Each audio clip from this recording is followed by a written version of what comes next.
Hi everyone, I'm Gary Null. Nice to have you with us today. Today we're going to explore how encouraging more people to follow healthier diets can help minimize the environmental impact of food production. University of Minnesota and Oxford University. I'll explain that in detail and why that's important for all of us, because you can have 5 very good healthy outcomes and 5 aspects of environmental control, meaning what we choose to eat and how it impacts the environment does make a difference, especially when more and more of us are doing it. Also today, I'm going to share what I thought was a very provocative commentary, Beyond Postmodern, the Neoliberal Roots of Woke Cancel Culture, published in Aereo by Martin Stern. And we asked Martin how would he like to have, let's say, his background. And he simply said, quote, Marty Stern is an academic professional with interests in natural science, anthropology, and political economy.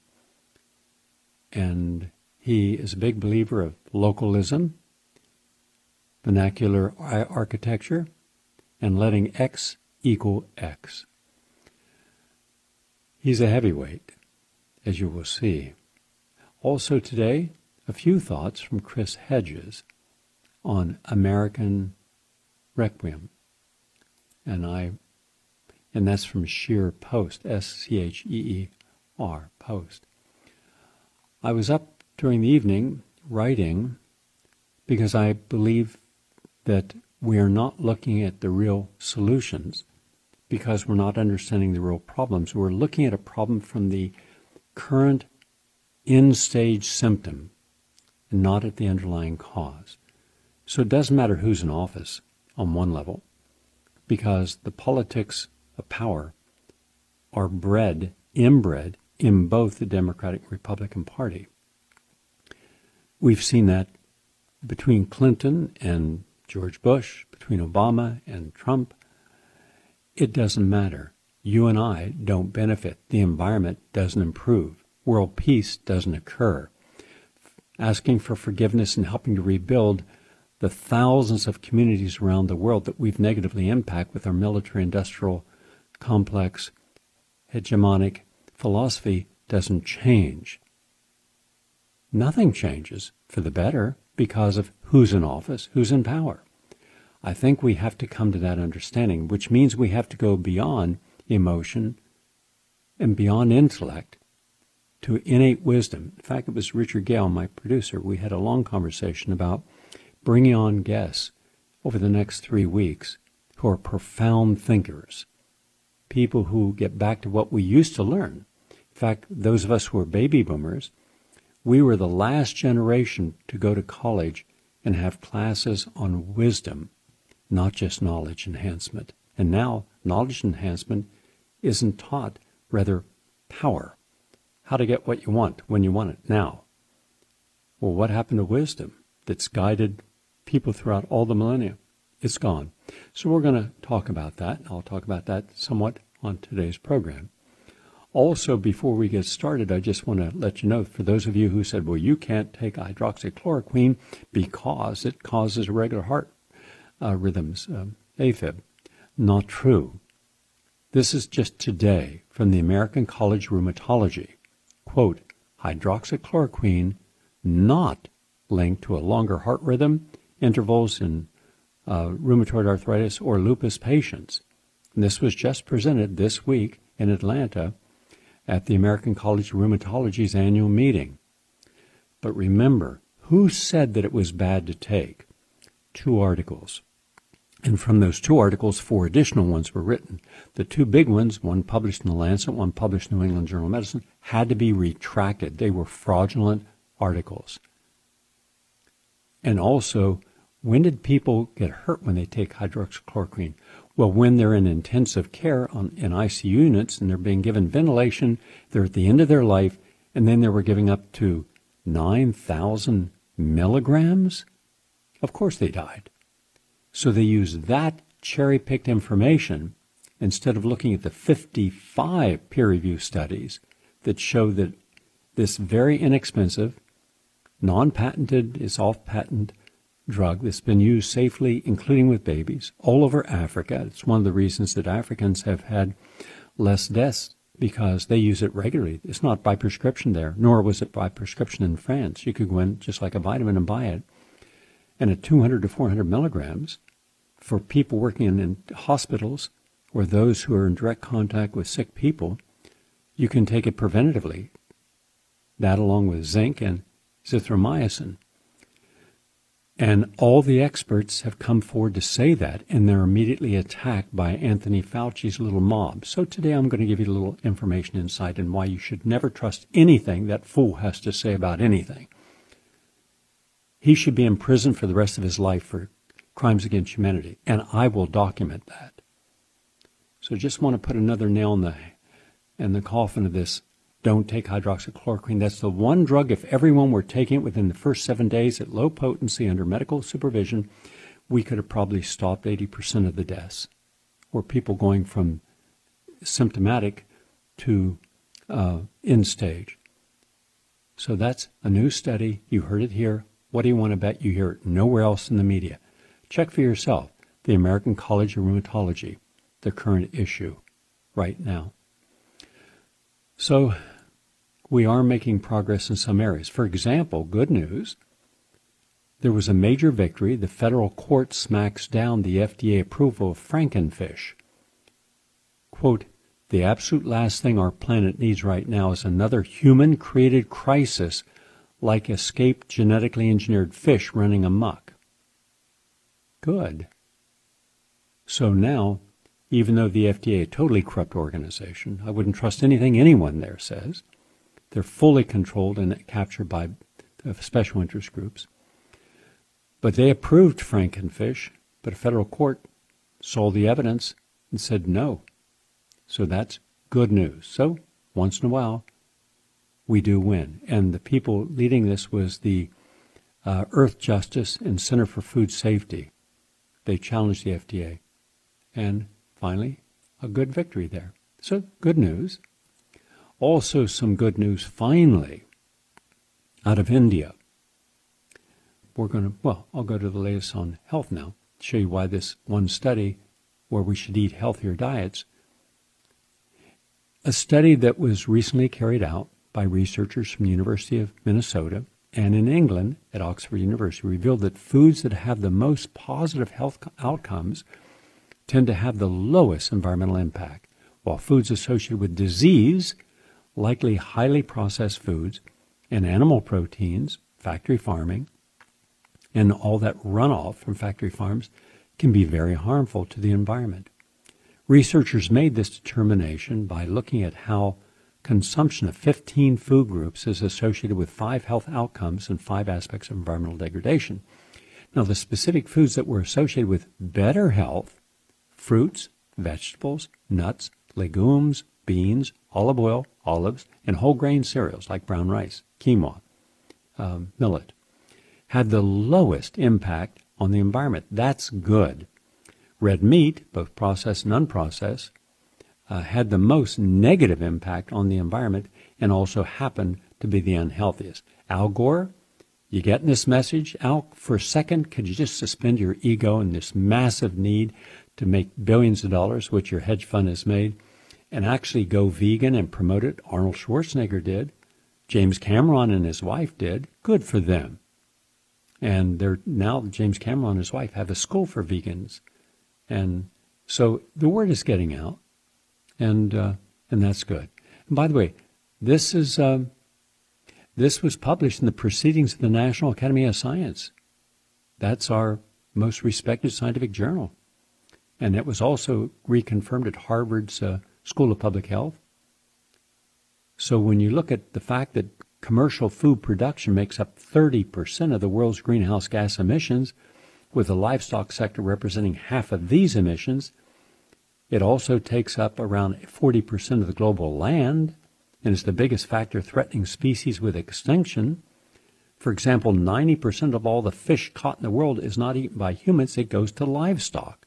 But livestock shouldn't be eating fish. Well, they do. That's how it works. 37 scientists across 16 countries maintains that reducing global consumption of red meat and sugar by 50% while doubling consumption of vegetables, fruits, legumes, and nuts is needed to create a planetary healthy diet. I fully agree, and that's what we want. And by the way, I've mentioned for decades that you have two brains, one in your skull, cranium, and one in your gut. That's just been confirmed again by Cambridge University.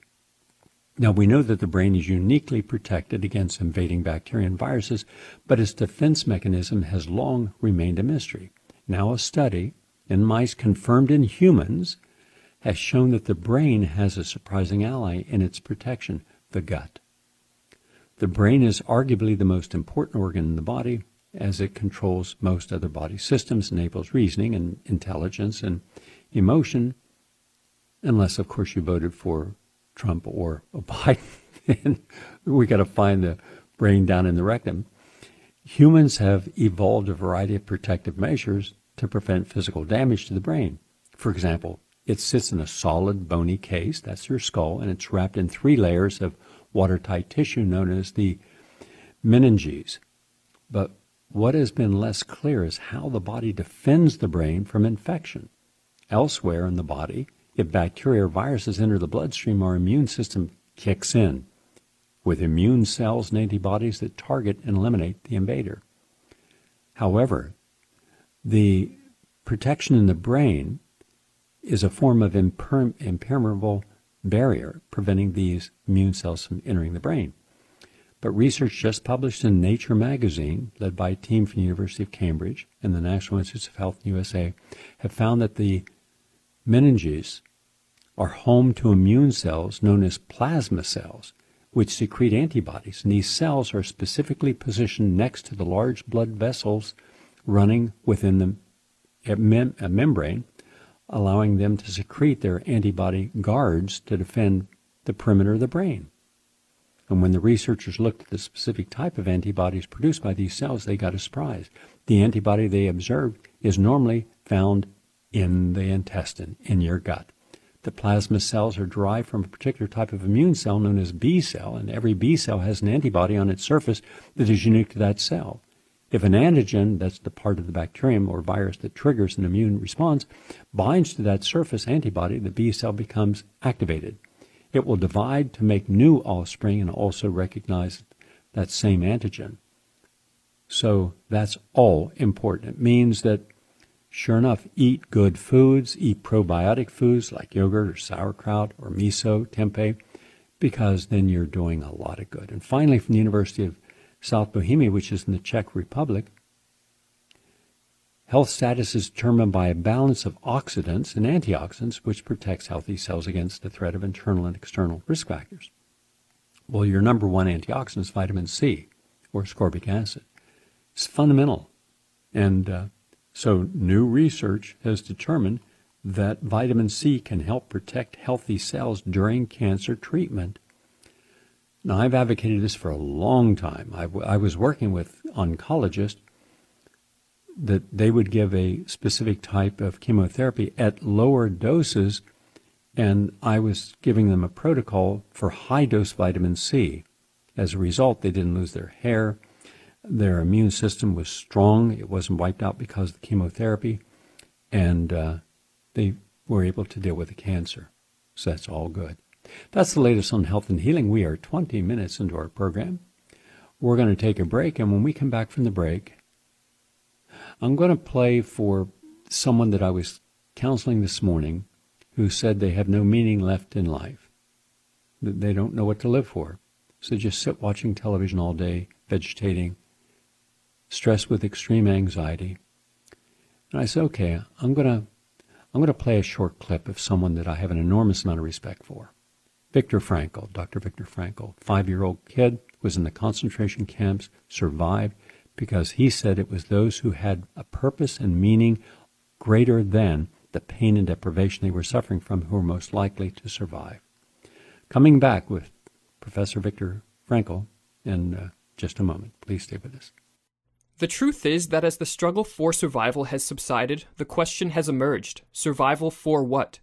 Even more people today have the means to live, but no meaning to live for. These are the words of Viktor Frankl, a 20th century Viennese psychiatrist, most famous for his book Man's Search for Meaning. In that book, Frankl details his time spent as a Nazi concentration camp prisoner, and reflects on how one can find meaning in life even in the harshest of conditions. Frankl, whose interest in the topic of life's meaning began as a teenager, came to the realization that while ever more people in Western nations were living lives of material comfort, all too many lived in a detrimental psychological state he called the existential vacuum. As he explained, the existential vacuum is a widespread phenomenon of the 20th century. This is understandable. It may be due to a twofold loss which man has had to undergo since he became a truly human being. At the beginning of human history, man lost some of the basic animal instincts in which an animal's behavior is embedded and by which it is secured. In addition to this, however, man has suffered another loss in his more recent development, inasmuch as the traditions which buttressed his behavior are now rapidly diminishing.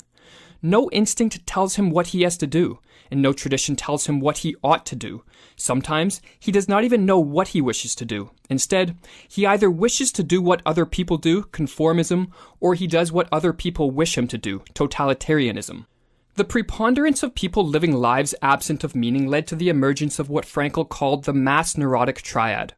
This was a term he coined to describe the three most common symptoms associated with lives lived in the existential vacuum, namely depression, aggression, and addiction. To help counter the dire effects that accompany a life without meaning, Frankl founded a school of psychiatry called logotherapy, which in Frankl's words, considers man as a being whose main concern consists of fulfilling a meaning and in actualizing values, rather than in the mere gratification and satisfaction of drives and instincts. In the remainder of this video, we will outline some of the key insights of logotherapy, insights Frankl believed could greatly assist one in living a more fulfilling life. A key tenet of logotherapy is that the pursuit of meaning, or what Frankl sometimes referred to as the will to meaning, is the primary motivational factor in humans. This can be contrasted to other schools of psychiatry which maintain that the pursuit of pleasure or the will to power are the primary factors. According to Frankl, it is when individuals fail to find meaning in their lives that they turn to the dogged pursuit of pleasure or power, in the false belief that so doing will fill the void that an absence of meaning has left in them. For those who decide to pursue a more meaningful existence, Frankl emphasized that doing so did not mean searching for the ultimate meaning of life, as he put it. This ultimate meaning necessarily exceeds and surpasses the finite intellectual capacities of man. What is demanded of man is not, as some existential philosophers teach, to endure the meaninglessness of life, but rather to bear his incapacity to grasp its unconditional meaningfulness in rational terms. While the ultimate meaning of life is unknowable, Frankl held that each person had the opportunity to realize meaning in their life at a personal level, and so doing would greatly improve the quality of their life. It should be noted that Frankl did not believe that individuals created such meaning. Rather, he believed it was discovered and was present in every living moment, whether one was aware of it or not. As he put it, I am convinced that in the final analysis, there is no situation that does not contain within it the seed of a meaning. In order to discover and realize these personal seeds of meaning, Frankl suggested that for most people a change of attitude is required. We need to stop asking about the meaning of life, and instead to think of ourselves as those who are being questioned by life daily and hourly. Our answer must consist not in talk and meditation, but in right action and right conduct. Life ultimately means the responsibility to find the right answers to its problems, and to fulfill the tasks which it constantly sets for each individual. Frankl stressed that as unique individuals, meaning will present itself in different ways to each person. Each of us face different situations in our lives, some of which are more and some of which are less under our control and influence. Frankl's belief was that no matter what fate brought, if one took appropriate action and adopted the right attitude to the situation, a meaningful life could be realized. In a passage in Man's Search for Meaning, Frankl nicely distinguished how actualizing personal meaning differs from the search for abstract answers to life's meaning. To put the question of the meaning of life in general terms would be comparable to the question posed to a chess champion. Tell me, master, what is the best move in the world? There simply is no such thing as the best or even a good move apart from a particular situation in a game and the particular personality of one's opponent. The same holds for human existence. One should not search for an abstract meaning of life. Everyone has his own specific vocation or mission in life to carry out a concrete assignment which demands fulfillment. As Frankl notes, often the best way to live a life rich with meaning is to find one's unique vocation. Nothing contributes more to the feeling of a meaningless existence than boredom, and nothing counters feelings of boredom better than having a specific mission to carry out in one's life. In this respect, Frankl was fond of quoting Nietzsche's famous passage that, "He who has a why to live for can bear almost any how." Finding one's why was, according to Frankl, the best way to live a meaningful and therefore fulfilling life.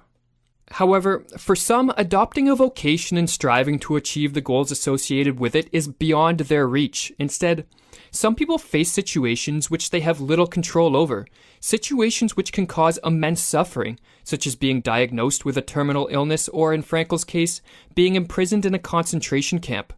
But even in such situations, as Frankl discovered firsthand, one has the opportunity to find meaning. And we will conclude this video with a passage which reflects this important belief of Frankl's. We must never forget that we may also find meaning in life even when confronted with a hopeless situation, when facing a fate that cannot be changed.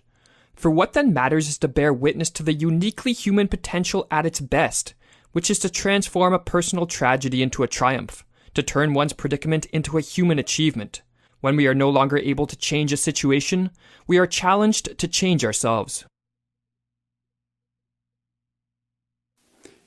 Now, put this into context with COVID having destroyed so many lives that were being lived authentically and with decency and with a sense of purpose, your family, raising your children, mastering your career, being a good neighbor, and being able to do things that gave you pleasure at the low end of the hedonic scale, things that gave you joy, like gardening or going to the opera or going to concerts or writing, creating.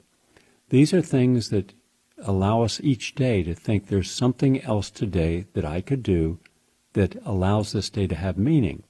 But when you're depressed or you're suffering from acute anxiety and you're in an isolated environment, and what you had you no longer have, or losing a grip on it, then you have to reassess, if I have to travel far in life, if you're a young person, then use the Chinese proverb, then travel light. This is now the time that we have to reassess the difference between a standard of living, that's what we've been living through in this vulture capitalist society for the last 50 years, and versus living for a quality of life, which means more minimalism. The less you have, the more freedom you have. The more you have, the less freedom you have, because you have more responsibility for everything you possess. And that's part of what makes rich people or wealthy people so encumbered. They feel that now they have to use their wealth to prove people that they have a value. And the value is in what they can possess, what they can buy. And then a whole legion of people begin to support that. The marketing people, the sales people, the designers. So it's no longer good enough just to have a house. You have to have a house like no one else has a house and spend outrageous amounts of money, far beyond what it's valued at. In fact, almost everything that we end up buying, it's overpriced. And that's because we're more interested in knowing if you're wealthy, or the professional class at least, or the millionaire class. Mind you, we're dealing with 25% of the population who are wealthy. 25%, not 1%, 25%. And that's why for them, life will not change a whole lot. They'll go through depressions just like anyone else, and ups and downs, especially when the things they thought were so important are radically changed, when they have to give up a career and or choose to. And now what takes its place? And they haven't prepared for the next venture in their life, the next chapter in their life. They turn the page and there's an empty page there. They've been living through memorizing and having anyone else memorize the page they were living in, their story. Now they got to write a new story. So you see, crisis brings us to an opportunity to write a new chapter, a new sense of perception about ourselves, our crisis, and how we're going to become stronger because of it.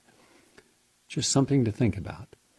That said, now that the election is officially over, though we are still waiting to see who wins, from my perspective, it doesn't matter who wins, because the people who won before the election and have won before the last 50 years of elections have won once again. The rich and powerful. Who loses? The working class, the minorities, and the poor. That's because capitalism, as we know it today, has been the anchor to the social contract. As long as you worked hard, or as long as you did what you were trained to do, then in time you would benefit. Maybe piecemeal, maybe incrementally, but you would benefit. The value of your house would go up, the value of your savings would increase, and your knowledge would increase. So everything was on a trajectory up. Nobody thought, well, what happens on a finite planet with finite resources if you overuse these, overexploit them? Nobody gave a second thought. Nobody cared, because everybody was making money from it. Back in the late 1960s, I interviewed some people who worked for a munitions factory. They made these personal landmines, which America was one of the only, I think, 2 or 3 countries in the world that didn't sign a treaty to stop manufacturing and implementing these personal landmines, which are meant to blow up people's legs and kill them. And they do to this day, about 10,000 per year. We've never gone back out there and done the right thing and gone into Cambodia and Laos and Vietnam and other countries, and Angola, etc., and removed them. And but ask a person that's making a living, and a good living, just by working in the production end, and they don't want to give that up. Now ask a person making a lot more money in the management administrative end, they don't want to give that money up. In fact, nobody wants to give up the money. That's true of working for Monsanto or any DuPont or any of these other multinational corporations, or working for Coca-Cola or Pepsi-Cola or Burger King or NBC, ABC. They're all in it for the money, fame, and standard of living. Okay, that's what we've been living on. But now we have hundreds of trillions of dollars in debt in the United States. I've gone through these figures multiple times, and they're real. And therefore we're bankrupt. Well, we're bankrupt as a nation. We're bankrupt at state level, at the city levels.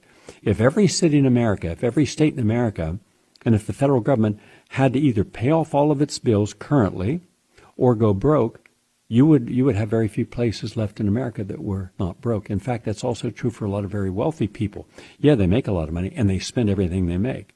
They don't have any, they have no fallback position. In fact, how much did they spend in this election?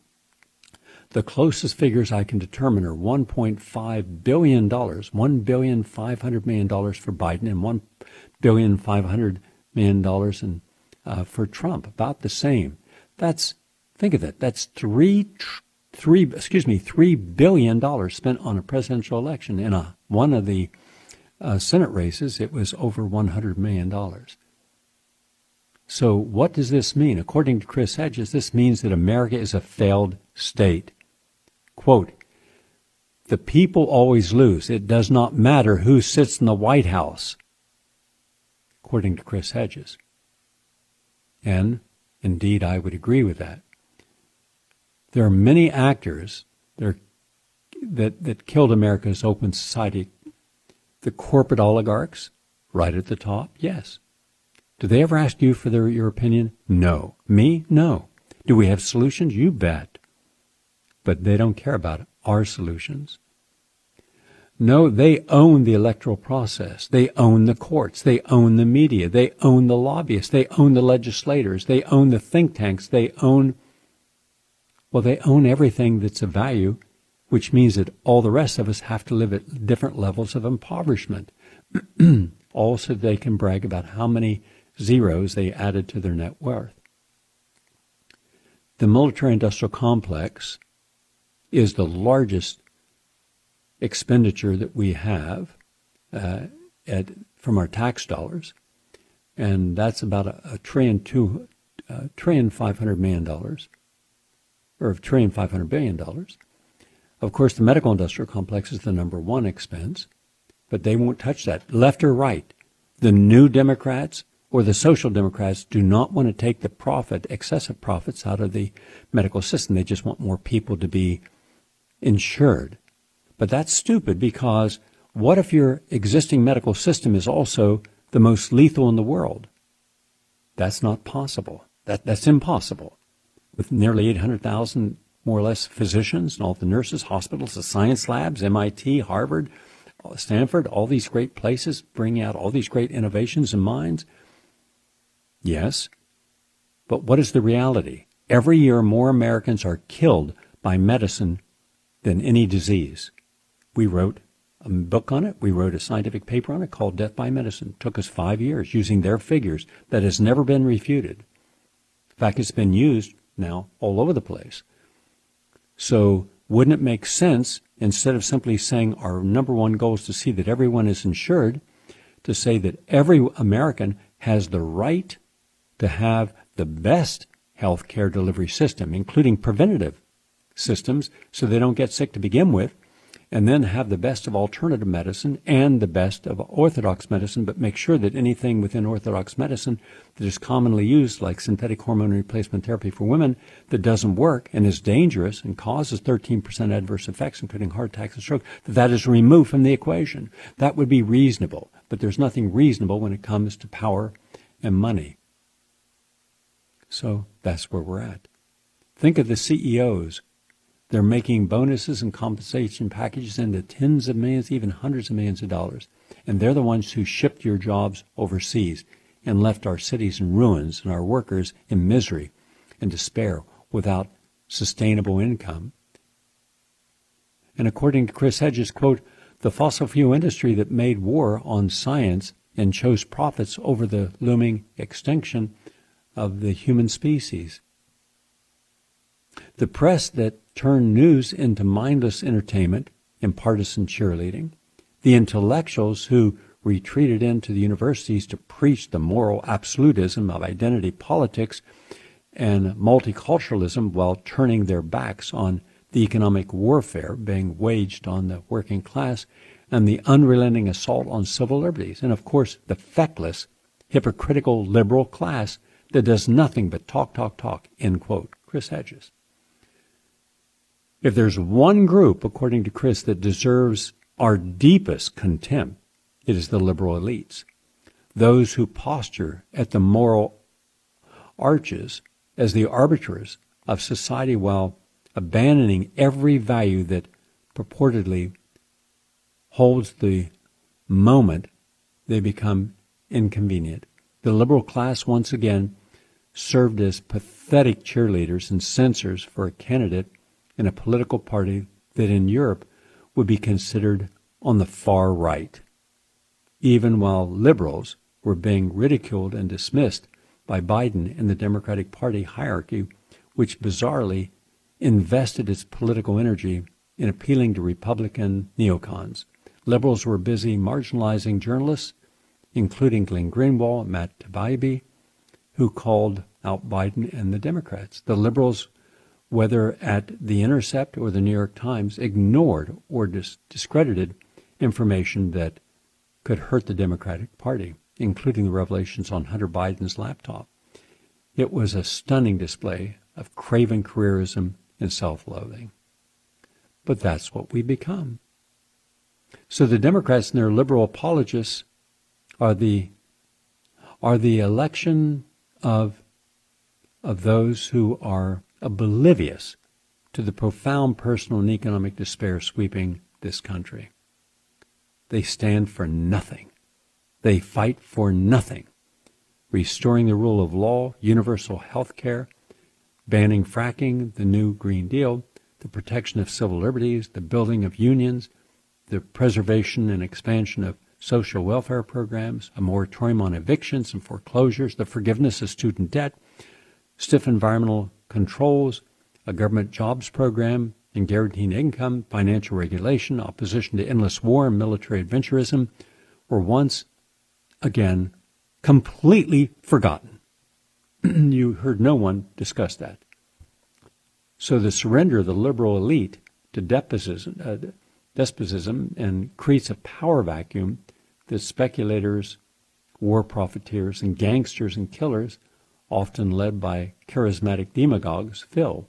It opens the door to fascist movements that rise in prominence by ridiculing and taunting the absurdities of the liberal class and the values they are grounded in truth. Once the liberal class ceases to function, it opens a Pandora's box of evils that are impossible to contain. The disease of Trumpism, with or without Trump, is, as the election illustrated, deeply embedded in the body politic. So what can we do about all this? Simple. We can start to break away and disconnect and get off the political grid, the economic grid, the educational grid, and most importantly, start to reconnect with values based upon all life matters. All life is sacred. The environmental life, life of animals, therefore you couldn't kill them and eat them. The life of people, therefore you couldn't denigrate them. You would treat them with love and respect, unless they chose not to be treated by all. Everyone's invited to my table. I've said that my entire career. A person may not want to be at my table, but there's no one excluded. You look for the spiritual. Start with what is most foundational and fundamental and primal. We're here to serve each other, not to dominate. So as long as you believe in a system that dominates you, in a police force that dominates you, in a food system that corrupts your body and poisons it, in an environment that exploits every resource for profit, and not to allow the natural beauty and the sanctity of that natural environment to exist, then one day we have global warming, and one day we have acidification of the oceans, and one day we have the melting of Mount Kilimanjaro, which has just happened in Africa, that Hemingway and others thought would never happen. One day we have methane percolating out of the tundra in the boreal forest regions and around the Arctic. One day we have the calving of massive amounts of ice coming off Antarctica. Amounts never before thought could happen are happening. One day we have fires in Greenland. One day we have a 100-degree day in the winter in Siberia. One day we have storms that decimate in a matter of hours 10 million acres of farmland in Kansas and Missouri. One day we have water, 21 trillion gallons, pouring down in the Houston area, creating 5 foot of flooding. One day we have the aquifer system near Hialeah and in the east coast of right around Boca, little below Boca, Fort Lauderdale, Miami, and now it's being invaded by the seawater. It's been breached, so the water won't be drinkable in Miami and that whole area. One day, 95% of all species are gone. One day our soil is as dry and being swept as it was back in the 1930s in John Steinbeck's Grapes of Wrath. One day we have 80 million Americans who are internal environmental refugees. They can't live in California, Oregon. They can't live in Washington State. They can't live in Florida, South Carolina, Mississippi, Alabama. One day, you can't live in New Orleans because it's flooded. One day, the trees that once were blooming in the northern latitudes, Wisconsin and Michigan, one day those have dried, and beetles infested and hundreds of millions of trees died, which leads to fires. One day we have not just 66 million hungry men, women, and children in America. We have 100 million hungry and 200 million out of work. One day we no longer have cities operating as we have historically. Instead, you have green zones where the rich and powerful can still maintain their standard of living and everyone else lives in Mad Maxvilles. That day is now. It's coming now. You'll see all this in the next 2 years. But I want to share something else as well, something I believe has to be dealt with, and that is trying to understand what is happening. And I want to share some of the thoughts of Marty Stern. A number of writers on the left and center left have recently expressed alarm at cancel culture. You've heard me talk about it repeatedly on the show. That suddenly you're a professor like Mark Crispin Miller, who's going to be on the show next week, and a tenured professor talking about propaganda, and one of the brightest minds in academia, and one of the most fearless. and no complaints from the students, but some outside agitator, and suddenly there's petitions to get him canceled, get him fired, without thinking, what has this person contributed? So you have a difference of opinion on something he said, then talk it out. No, that's not how cancel culture works. In some respects, their concerns match those of conservatives who've railed against campus deplatforming, and I've said this all along. For those of us who grew up liberal, or in my case ultra-liberal, defending causes that other liberals wouldn't touch, because most liberals were pro-vaccine and pro-big pharma, they didn't concern the difference between organic and non-organic, and a lot of other things like that. You had no problem lecturing on college campuses, but if you were conservative, you did. Now it's almost impossible, and I don't want to see a college campus reject someone just because they hold conservative values. I don't want it to be a safe place for those of us who hold progressive values to feel comfortable in talking about whatever we want, and yet another group of people, simply because of how they look at life and their own political perspectives, are suddenly deemed no longer a value as a human being, the enemy, the other, someone to disparage. Now this creates a platform where you have compelled speech, censorship, trigger warnings, safe spaces, microaggressions, and victim mode culture that becomes rampant. It begins to metastasize from nothing a few years ago, 10 years ago, to major universities where considered the elites go, where children were raised in a bubble culture, more often than not, from professional parents, doctors, lawyers, engineers, scientists, who didn't have to see the world as it was given an artificial notion of how life is. Everything's perfect, you're perfect. Even if you come in 10th in a race, you still get an award, just like the person came in first, because they don't want you to feel bad. So there's no sense of working in a disciplined way and creating something that's uniquely your own moniker. You did this. There's no meritocracy. You just show up, and you're supposed to be rewarded and loved and fed because of that. With these malignancies of student coddling reflecting years of helicopter parenting and depression-induced cognitive distortions, serve many on the right as prima facie evidence that political correctness run amok is threatening the cherished liberal values of free inquiry and the tolerance of dissent. And what is it that most of the liberals value? The ability to say what you have to say and allow people to disagree with you or agree, but not to say you can't say it because it will offend me. It doesn't match my perception of reality. Do you know what that's like growing up where even the discussion of fiber in the diet was considered so offensive that the ABC in Chicago network invited me to debate the top person or one of the top people at the American Medical Association, the AMA, to debate the relevance and reality of fiber. And they couldn't accept that fiber was a big deal. And that's when the average American had about 3 grams of fiber in their body. And I was suggesting then 40 grams. Today I'm suggesting 40 to 50 grams. I was right. All the science is right. You need more fiber and all the diseases associated with it. They were wrong. They've always been wrong about everything. And yet because they were the dominant force, they were accepted. So imagine what it's like when every debate you had in hundreds of debate, because no one else would debate. They were all afraid. They didn't want their careers. They didn't want their names sullied. So I just said, to hell with it. Let's get it on. Let's see who's got the most interesting and authentic message. I would always come with science and share it. Never to denigrate the other person. I didn't do that. Never once. And all they could do is denigrate. Well, you're not a medical doctor. Yeah, fool, but I became a PhD. Now try to see who studies the hardest and who's the most original thinker between a PhD who has to prove mastery of field, or you don't get your damn doctorate.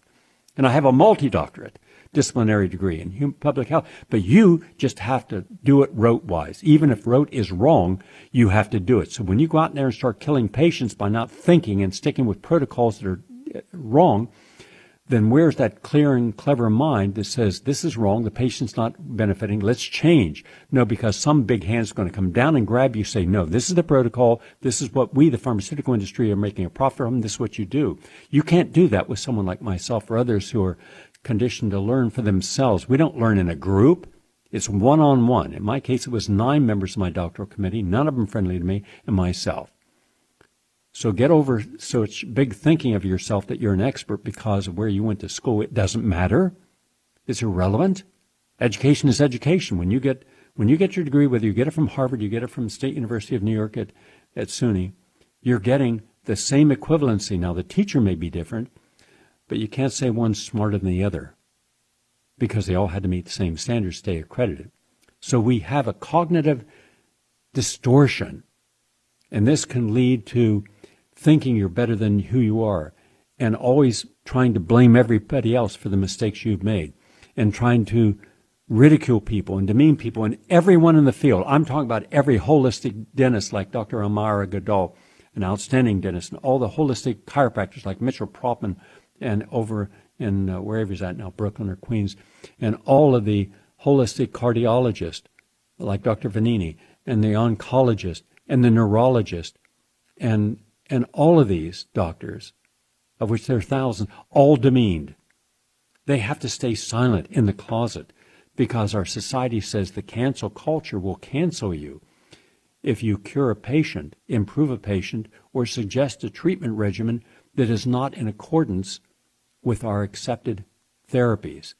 So even if you want to cure the economy like Michael Hudson and other brave and courageous and insightful economists, you can't. If you want to show how farming can be done, Ronnie Cummings, one of the best organic farmers in America, will not be invited into Davos because Davos is only promoting commercial farming. If you want to see how to clean up the river, as no one's ever cleaned up the river like Robert Kennedy Jr. cleaned up the Hudson River with his river project. He did more to clean the river and punish the polluters than anyone in the history of that river. But he's not going to be invited to give his testimony. You see, the people who could show us how to feed a nation growing food locally and dynamically and organically will never be invited. The people who could show us how that a quality of life can be done in a minimalist way without upsetting the environment will never be invited. The people who can show how to have a challenging curriculum that is not for profit, but rather for enhancing the intellectual capacity that allows the student to see the wonder of bridging the old system and compelling yourself to come up with a better system, a better solution. And that's where we thrive, when we're given a task that no one's been able to solve and we solve it. And as a result, we, all of us, at every level, who've been right, have never been acknowledged for it. Wikipedia demeans us. The New York Times marginalizes us. And the cancel culture then says, well, you're not politically correct. You bet. When I become politically correct, stop listening to me. These people, the prima facie believers, these are the critics. Well, I see the council culture as the predictable outcome of the postmodern takeover of the universities that began mandating diversity and inclusion in the 1980s and now seeks to impose campus culture on wider society. According to Marty Stern, some opponents trace the rise of the postmodern to neo-Marxism or Marxism itself. Some even accuse the U.S. Democratic Party of staffing postmodern Marxist indoctrination campuses. There are elements of truth within all these accusations. As George Packer has recently argued, certain commissars with large followings patrol the precincts of social media and punish thought criminals, most progressive assent without difficulty to the stifling consensus of the moment and the intolerance it breeds, not out of fear, but because they want to be counted on the side of justice. You do realize that Hitler was able to enact laws that made being a Jewish professional illegal, and owning a Jewish business, even if it had been there hundreds of years, illegal. So we have to ask ourselves, how many of the laws that society says we must abide by today are ethical and moral and based upon true justice instead of some stupid notion that serves some group against all others? So as we adopt to a pandemic without foreseeable end, these cultural questions matter even more than they do in normal times, as the effects of decisions made during historical crisis tend to persist for generations. So one group of scientists will say the COVID virus, can easily penetrate any mask that we have. And that would be correct.